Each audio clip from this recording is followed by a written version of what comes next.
আলোচনার বিষয় হলো সেই সময়েও সেই বানরটি মন্দির পরিসরে উপস্থিত ছিল। আর যখন সব কারিগর মিলে মূর্তিটিকে গর্ভগৃহে দাঁড় করায় তখন সেই বানরটি রামলালার মূর্তিটিকে এমন দুচোখ ভরে দেখছিল যেন সাক্ষাৎ শ্রী হনুমান এখানে উপস্থিত আছেন। এমন বলা হচ্ছে যে মন্দিরে প্রথমবার রামলালার মূর্তি স্থাপিত করার পর সেই বানরটি হঠাৎ করে অন্তর্ধান হয়ে যায়। বন্ধুরা, এখন আপনাদের সবার মনে একটা প্রশ্ন নিশ্চয়ই আসছে। ভারতবর্ষের 110 কোটি হিন্দু বিগত 500 বছর ধরে করছে, তার সাথে সাথে শান্তি পাবে সেই সব হিন্দুদের আত্মা, সেই সব সাধু মহাপুরুষদের আত্মা যারা এই রাম মন্দিরকে ফিরিয়ে আনতে নিজের সর্বোচ্চ বলিদান দিয়েছেন, অর্থাৎ নিজের প্রাণ বলিদান দিয়েছেন। গত পরশু রাম মন্দিরের গর্ভগৃহে নিয়ে আসা হলো অরুণ যোগীরাজের তৈরি করা প্রভু শ্রী রামলালার সেই শ্যাম বর্ণের মূর্তি। এমনিতে তো বিগত 1 মাস ধরে অযোধ্যায় প্রচুর অলৌকিক ঘটনা ঘটছে, আর আজও তার ব্যতিক্রম হয়নি। আজ গর্ভগৃহে মূর্তি প্রতিষ্ঠান করার সময় হঠাৎ হনুমানজি স্বয়ং আবির্ভূত হলেন। ওখানে উপস্থিত প্রত্যেকটি মানুষ নিজেকে ধন্য ধন্য মনে করলেন, সবার গায়ে উঠল শিহরণ। বন্ধুরা, আজকের ভিডিওতে এই বিরাট অলৌকিক ঘটনার কিছু তথ্য আপনাদের সামনে তুলে ধরবো, বর্তমানে যা অযোধ্যার রাম মন্দিরে ঘটে চলেছে। তবে তার আগে আপনি যদি একজন সত্যি রামভক্ত হয়ে থাকেন তাহলে ভিডিওটি লাইক করে কমেন্ট বক্সে জয় শ্রীরাম অবশ্যই লিখবেন।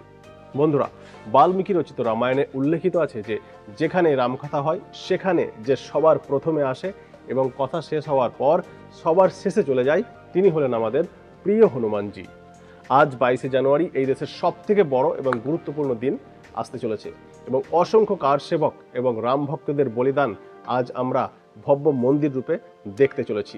এই অবস্থায় আজ যখন 22শে জানুয়ারি অযোধ্যায় এক বিশাল প্রাণ প্রতিষ্ঠা সমারোহ চলছে, তাই এই কথার তো 100% গ্যারান্টি দেওয়া যেতে পারে যে হনুমানজি কোনো না কোনো রূপে সেখানে উপস্থিত অবশ্যই থাকবেন। আর সেরকমই একটি অলৌকিক ঘটনা হঠাৎ অযোধ্যাতে দেখা গেল। আজ অযোধ্যায় বহু প্রতীক্ষিত অনুষ্ঠানের আগে 7 দিনের বৈদিক অনুষ্ঠান সম্পূর্ণ করা হয়েছে।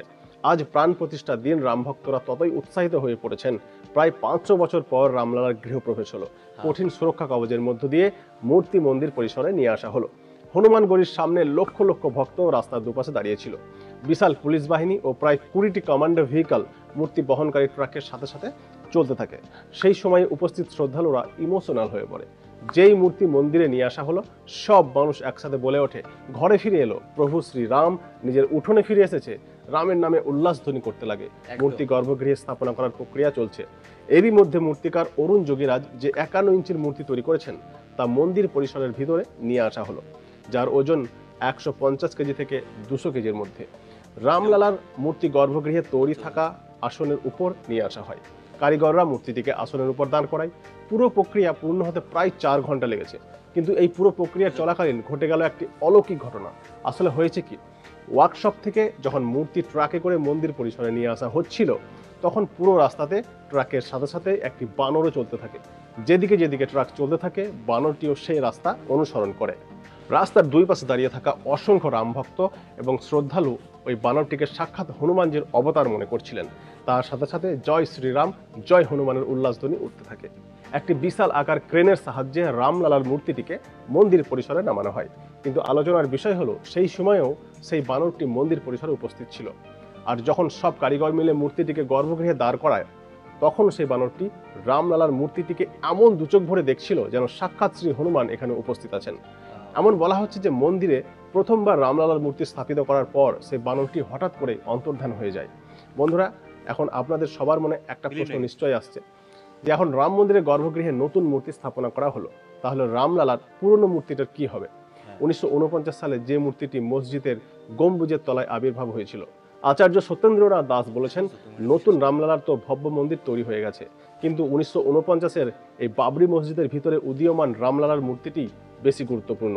সুপ্রিম কোর্ট এই 1949-এর রামলালার বিরাজিত হওয়ার ভিত্তিতেই জাজমেন্ট দিয়েছে যে এটাই রাম জন্মভূমি। তারপর মন্দির তৈরি করা শুরু হয়। কোর্টে যে মামলা চলেছে তাও এই 1949-এর রামলালার নামেই করা হয়েছিল। এনার নামেই সুপ্রিম কোর্ট আদেশনামা দিয়েছে। নতুন মন্দিরেও রামলালার পুজো যেভাবে আগে হতো সেভাবেই এখনো চলতে থাকবে। আচার্য সত্যেন্দ্র দাস আরও বলেছেন যেখানে নতুন রামলালা রাখা হবে ঠিক একই স্থানে পুরনো রামলালার মূর্তিও রাখা হবে। তার কারণ পুরনো রামলালার মূর্তিটি খুব ছোট হওয়ায় শ্রদ্ধালুদের পক্ষে গর্ভগৃহের বাইরে থেকে দর্শন করা সম্ভব হবে না। এই কারণে রামলালা নতুন মূর্তিটি 4 ফুট 3 ইঞ্চি অর্থাৎ 51 ইঞ্চির বানানো হয়েছে, যাতে গর্ভগৃহের বাইরে থেকে সকল ভক্তবৃন্দ ও শ্রদ্ধালুরা এই মূর্তিটি খুব সহজেই দর্শন করতে পারে। শ্রদ্ধালুদের গর্ভগৃহের ভিতরে প্রবেশের অনুমতি দেওয়া হবে না, তার কারণ রাম মন্দির সম্পূর্ণভাবে নির্মিত হওয়ার পর প্রতিদিন প্রায় 60,000 থেকে 1,10,000 ভক্তবৃন্দের সমাগম হওয়ার অনুমান করা হয়েছে। গর্ভগৃহে প্রবেশের অনুমতি দিলে প্রতিদিন ম্যাক্সিমাম 20,000-এর বেশি ভক্তবৃন্দ দর্শন করতে পারবেন না। অযোধ্যায় রামলালার স্নান, পূজা অর্চনা মধ্যপ্রদেশের উজ্জয়নের শঙ্খ দ্বারা করা হচ্ছে। এই শঙ্খ নিয়ে শ্রী মহাকালেশ্বর মন্দিরের মুখ্য পূজারী বাম ঘনশ্যাম শর্মা ইতিমধ্যেই অযোধ্যায় এসে পৌঁছেছেন। আজ 22শে জানুয়ারি প্রভু রাম নিজের ভব্য মহলে বিরাজিত হলেন। তবে প্রভু রামের আসার 5 দিন আগে থেকেই প্রাণ প্রতিষ্ঠার পূজা অর্চনা শুরু হয়ে গেছে। কিন্তু প্রভু রামের ভব্য মহলে আসার আগেই মন্দির পরিসরে আরও একটি চমৎকার ঘটনা দেখতে পাওয়া গেছে, যা শুভ সংকেত মনে করা হচ্ছে। আসলে একটি ময়ূর এবং ময়ূরী জোড়া দেখা গেছে, যার ভিডিও সোশ্যাল মিডিয়ায় খুব ভাইরাল হচ্ছে। ধর্মগুরুরা এটিকে খুব শুভ সংকেত বলে মনে করছেন। ভারতীয় সনাতন সংস্কৃতি এবং ইতিহাসের পাতা উল্টাতেই থাকে এবং বারবার রাম জন্মভূমি স্থানে বিধ্বংস এবং নির্মাণ, রামলালার মূর্তি তৈরি ও পরিবর্তিত হতে থাকে। রাম জন্মভূমি মন্দিরে রামলালার মূর্তির কাহিনী খুবই রোমাঞ্চকর। আপনি জেনে অবাক হয়ে যাবেন যে রামলালার এই মূর্তিটি রাম মন্দিরে স্থাপিত হওয়া 4র্থ মূর্তি। আপনি নিশ্চয়ই জানতে চাইবেন যে রামলালার বাকি 3টি মূর্তির ইতিহাস কি। আগে আপনারা এই ভিডিওতে জানতে পারবেন যে মহারাজ বিক্রমাদিত্যর সময় থেকে শুরু করে বাবরের রাম মন্দির ধ্বংস করা এবং আজ অর্থাৎ 22শে জানুয়ারি পর্যন্ত রামলালার 4টি মূর্তির আসল ইতিহাস। প্রথম মূর্তির ইতিহাস বলছে, ঐতিহাসিক মান্যতা আছে যে প্রাচীনকালে উজ্জয়ন নগরীর মহারাজ বিক্রমাদিত্য রাম মন্দিরের পুনরুদ্ধার করেছিলেন। উনি রাম জন্মভূমিতে ভব্য মন্দির বানিয়েছিলেন। 16শো শতাব্দীর শুরুর দিকে যখন মুঘলরা অযোধ্যায় আক্রমণ করে, সেই সময় রাম জন্মভূমির প্রাচীন মন্দিরে প্রভু শ্রীরামের যে বিগ্রহ অর্থাৎ মূর্তি ছিল, বর্তমান সময়ে সেই মূর্তি অযোধ্যাতে অবস্থিত স্বর্গদুয়ার মহল্লাতে মহারাষ্ট্রিয়ান সংস্কৃতি কালেরাম মন্দিরে আজও বিরাজিত আছে।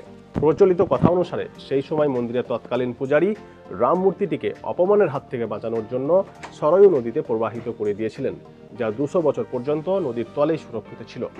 1805 সালে একজন পূজারী স্বপ্ন পেয়ে এই মূর্তিটি কালেরাম মন্দিরে স্থাপনা করেন। 500 বছর আগে অর্থাৎ সাল 1527-এ বাবরের সেনাপতি মীর বাকি রাম মন্দির ভেঙে বাবরি মসজিদ তৈরি করেছিল। সেই সময় পর্যন্ত সেখানে মহারাজ বিক্রমাদিত্য দ্বারা স্থাপিত রাম মূর্তি ছিল। এই মূর্তিটি তখন টিকমগড়ের ওরছা রাজমহলে চলে যায়। মুঘলদের আক্রমণ থেকে বাঁচানোর জন্য ওরছার মহারানী নিজে এসে এই মূর্তি নিয়ে যায়। দ্বিতীয় মূর্তির ইতিহাস স্বাধীনতার 2 বছর পর অর্থাৎ 1949 সালে শুরু হয়। 22 এবং 23শে ডিসেম্বর রাত 1949-এ এই বিবাদিত ঢাঁচাতে হঠাৎ রামলালার মূর্তি দেখতে পাওয়া যায়। ভাই প্রকট কৃপালা, দীন দয়ালা, কৌশল্যা হিতকারীর ভজনের শব্দে পুরো অযোধ্যা জেগে ওঠে।